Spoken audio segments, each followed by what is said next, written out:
A new study shows exactly how consumers and small businesses are at risk from COVID-19 spam attacks. I'm Tonya Hall, and joining me is Stephanie Carruthers, Chief People Hacker at IBM X-Force Red. Welcome, Stephanie. Thank you so much for having me. Of course. I have to ask, what does a Chief People Hacker do?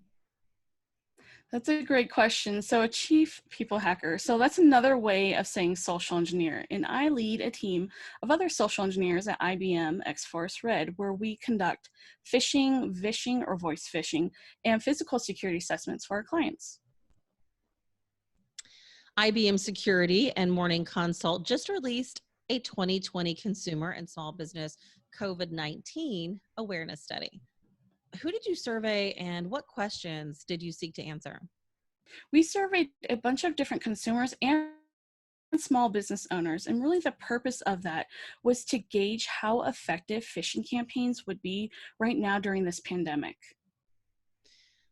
Walk us through some of the study's key findings. One of the things I found the most surprising is that 35% of the people said that they expected to hear from the IRS by email, despite years and years of the IRS saying they would never contact anyone by email when it comes to, their personal filings, which I thought was a pretty high number.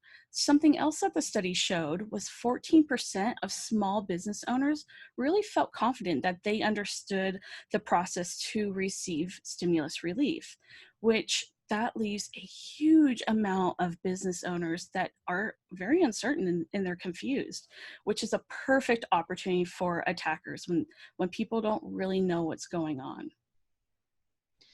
What are some of the traits, if you will, that the malicious email shared?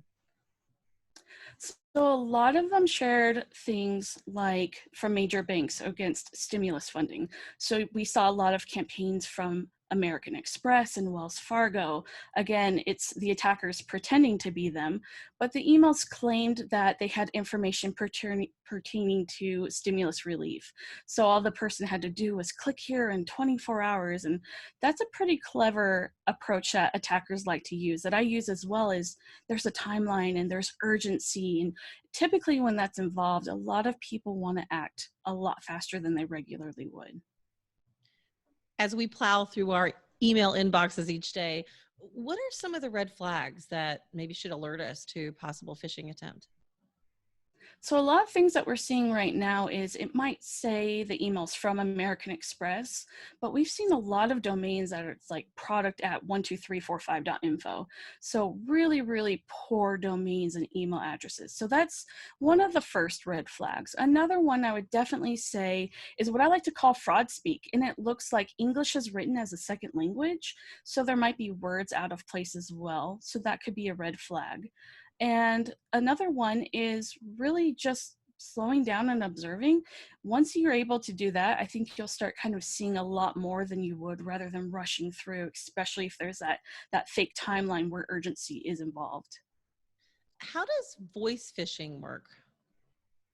So voice phishing, attackers are getting pretty creative with it. One of the things that they like to do, and I like to do as well, is utilize caller ID spoofing. And what that is I can make my phone number appear to be any phone number I want.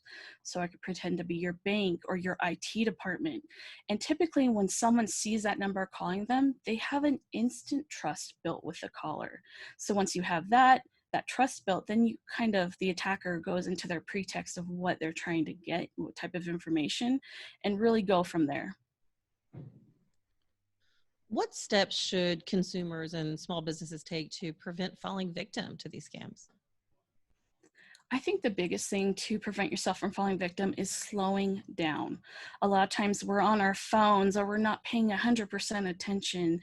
And because of that, we're rushed. So if we really take the time, slow down, observe what's going on, that would probably stop a lot of different types of spam from happening.